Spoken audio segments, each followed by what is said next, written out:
Welcome to The Explainer. Today, we are diving into something that we all use every single day, but barely think about. We're going to try and unlock the code behind one of the most incredible, complex, and deeply human abilities we have: language. So here's the central puzzle, right? On the one hand, languages can sound completely different from each other. But if you look under the hood, they're often built on the exact same fundamental blueprint. So how on earth does this strange and wonderful system of sounds and words and grammar, how does it actually work? And just to give you a sense of the scale here, we're not talking about a handful of systems. We're talking about a global network of over 7,000 distinct languages. Each one is a totally unique window into human culture and thought. The sheer diversity is, well, it's staggering. So, where do you even begin with something that massive? Well, you start by treating it like a giant puzzle. You look at how it's all put together, piece by piece, starting with the most basic elements.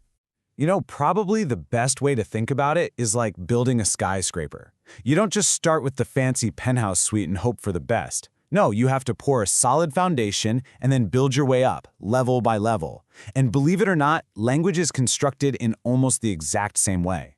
So let's grab the blueprints and see how this whole thing gets built, starting right there on the ground floor, building with sound.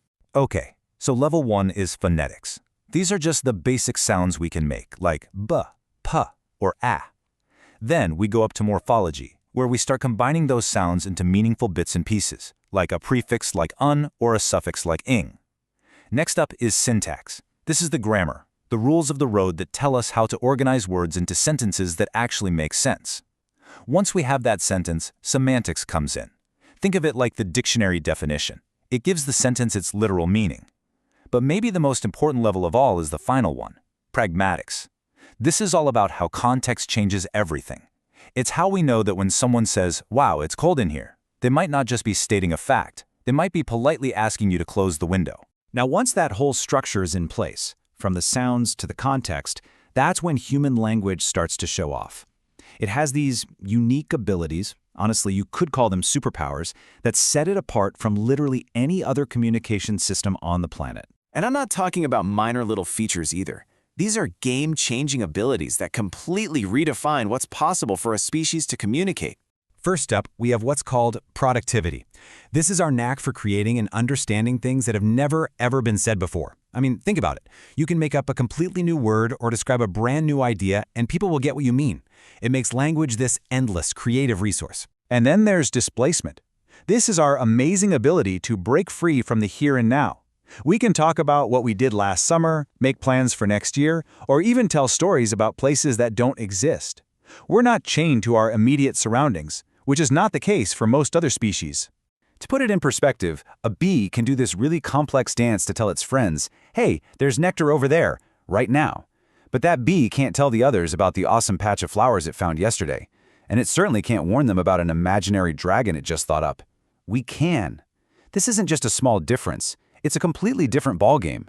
So these superpowers aren't just cool tricks. They have a massive impact on our lives. They shape our societies, they shape our thoughts, and they even shape who we are. I mean, language is the glue of civilization. It's how we cooperate and build communities. It's how we pass down knowledge to our kids, which helps their minds develop. It's how we express our personal and cultural identity. Just think. Every single joke that makes you laugh, every speech that gets you fired up, every love letter that makes your heart skip a beat, it is all powered by this incredible system. But it might go even deeper than that. There's this fascinating idea called the Sapir-Whorf hypothesis, and it basically suggests that your language doesn't just describe your reality, it actively shapes how you see it. The words and the grammar you have at your disposal can actually influence what you notice and how you think about the world. It's a pretty mind-bending idea. So let's bring it all home. For all its amazing diversity, language is really our shared human code. But the question of how we all get it, well, that's still a bit of a hot topic. So you've got two main camps. On one side, you have the nature argument, from thinkers like Noam Chomsky. He argued that we're all born with a kind of universal grammar, already hardwired into our brains. On the other side, you have the nurture argument, which says we learn language completely from our environment and social interactions. The real answer? Well, it's almost certainly a dynamic dance between the two. But here's the thing. This incredible shared code is also incredibly fragile. And this is a really sobering statistic. Every 2 weeks, one of those 7,000 languages just goes silent. Forever. and it takes an entire universe of culture, knowledge, and history with it. And that leaves us with one last really important question. If it's true that language shapes our reality, then every time a language disappears, we don't just lose a few words, we lose an entire way of seeing the world. It makes you wonder, what other worlds, what other ways of being human are we losing without even knowing it?